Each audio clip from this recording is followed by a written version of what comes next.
Hi, it's Bailey, and I'm currently reading The Secret History by Donna Tartt. What are you reading? I'd love to know. Let me know down below. So today I am here to bring you the Finally Fall book tag, and I was tagged by Nessuh from Books with Nessuh, which she's one of my best friends here on BookTube, and I will make sure and link her down below. Definitely check out Nessuh's channel. I'm hoping I'm not too late on this bandwagon, but yeah, I've got some good books pulled for this today, and I hope you enjoy. I've got the questions written down in my notebook here, so if I'm looking down at all or you see this, that's why. So the first question is, in fall, the air is crisp and clear. Name a book with a vivid setting. And I actually pulled one that I haven't seen yet pulled for this, and I picked Beartown by Frederick Bachman, and I pulled this because I just remember like the feeling of being in like a secluded, like in the woods town, and it is a hockey town, and I grew up in Minnesota in like a hockey town, so I just remember feeling so immersed in where this was set, and this is really a fantastic book otherwise, and I would recommend this. And I don't see this talked about as much as it was a year or so ago, and I think if you haven't had your eye on this, you should definitely check it out. The second question is, nature is beautiful, but also dying. Name a book that is beautifully written, but also deals with a heavy topic. And so for this, I pulled a book that I am hoping to reread this month. If you watch my TBR, you'll know it was on my TBR or is on my TBR. And it's The Book Thief by Markus Zusak. And I remember this being super engrossing and beautifully written, as this prompt was searching for. But it does deal a lot with death, and it's written from the perspective of death. And it's a World War II book, so it's a tough topic. But I remember it seriously just being beautiful. And I'm excited to get back into it. Question number 3. Fall is back to school season. Share a nonfiction book that taught you something new. And I do read quite a bit of nonfiction, but it usually ends up being pretty like middle of the road for me. I give a lot of nonfiction 3 stars. I've got quite a few on my TBR. Actually, I have quite a few that I have holds on at the library right now that I'm hoping to get to, that I think deal with better nonfiction topics than what I've searched for in the past. But I went with Atomic Habits by James Clear, which this is basically a nonfiction book about like forming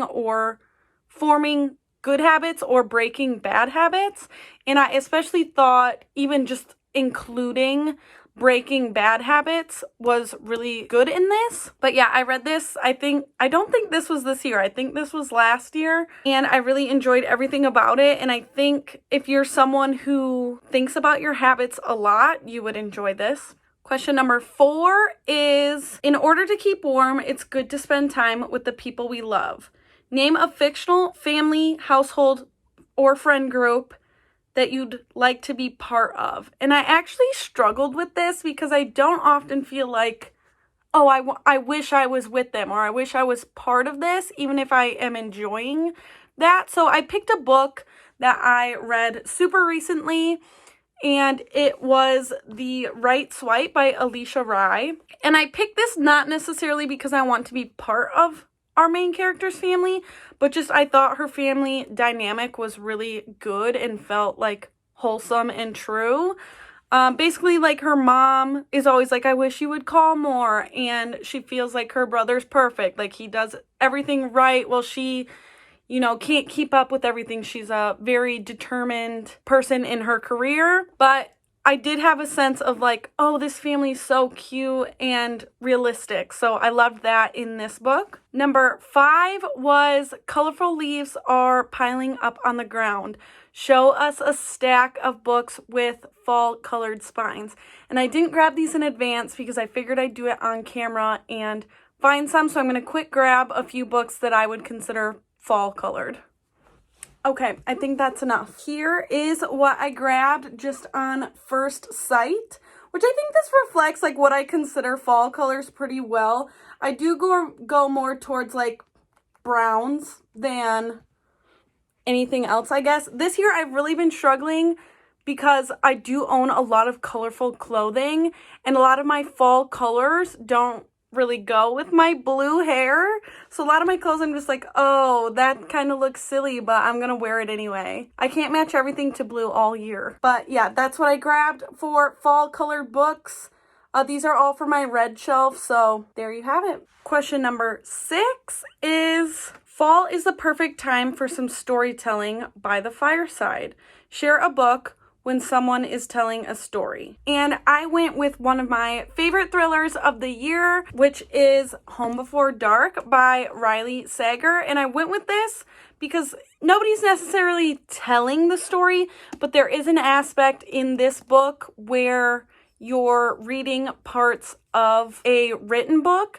So I really loved that part of this, and I loved how it all tied in at the end, and I just love Riley Sager, truly.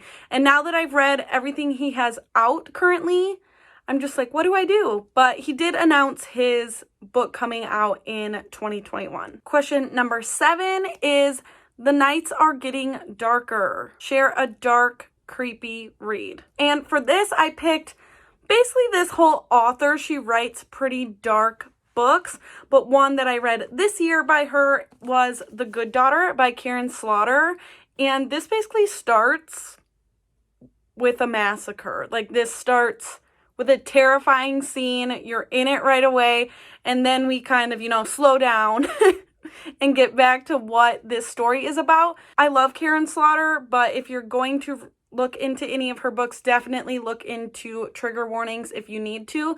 I was gonna pick Pretty Girls by her, but this one I actually read this year. Question number 8 is, the days are getting colder.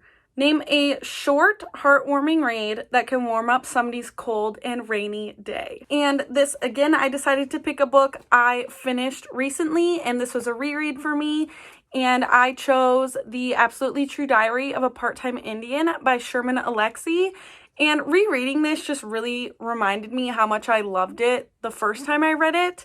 And I would love to recommend it all across the board. This is a story about a young boy who lives on the reservation and decides that he wants to start going to school off of the reservation to basically an all-white school. And he gets a lot of flack for that from people on the reservation as well as people at his new school. And it's told from a very innocent voice, but also this book can be kind of vulgar at times. But I really, really love this on reread, and it's a fairly short book. I don't think it's even 300 pages, but it also reads really young, so it reads fast. Question number 9 is, fall returns every year. Name an old favorite that you'd like to return to soon. And as you know, if you've been watching my channel, I am in the middle of a pretty large rereading project right now. So I just pulled what my next reread is for the month, and it was The Giver by Lois Lowry, and this will actually be my 4th or 5th reread of this book. And again, super short book, but I first read this I think in 8th grade for school, and I love the teacher I had that year, which I think probably enhanced my enjoyment of the reading experience my first time around. And I've always just enjoyed returning to this book. I did at one point read the whole quartet, there's 4 books, and I think I enjoyed the second book but not the last 2. But yeah, I'm excited to get back to this, and this is basically a book about a utopian society where everything is perfect and dictated, but then what happens if something doesn't go quite to plan. So yeah, I really love this book, and I can't wait to get back into it. And question number 10 is, fall is the perfect time for cozy reading nights. Share your favorite cozy reading accessories. And this felt like a weird question to me, just accessories. I'm not sure that I really have any. So what I really think about in terms of fall are definitely, I have my blankets out and my pillow, my boomerang pillow that I always show you guys in my videos. I love that thing, but that's kind of an all year thing for me. I always sit with my boomerang pillow, but a nice cozy blanket now. I've also switched out. I don't tend to use candles. I lean more towards like a wax and warmers situation, but I did switch out my wax for, I think right now I'm warming a banana nut bread scent, which I love. I lean towards like, I do like the banana bread scent, but I lean more towards like cranberry and cinnamony smells. I don't go for a lot of pumpkin smells, even though I do go for lots of pumpkin desserts. And my favorite fall drink from Starbucks is an iced white chocolate mocha with 2 pumps of pumpkin sauce. So if you need a drink, try that out. It's my favorite. I love sweet drinks, so if you don't love sweet, it might be too much. But too sweet is not an existing term in my mind. And number 11, which is the last one, is spread the autumn appreciation and tag some people. So I did pick a few people to tag. Like I said, I know I'm kind of late on this. So if it's too late for them to do it, sorry. But I'd love to see all these people's answers.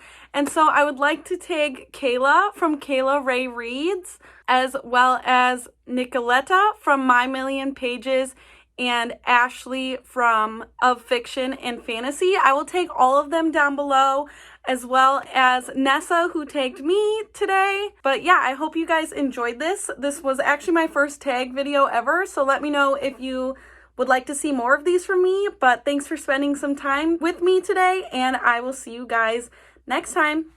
Bye-bye.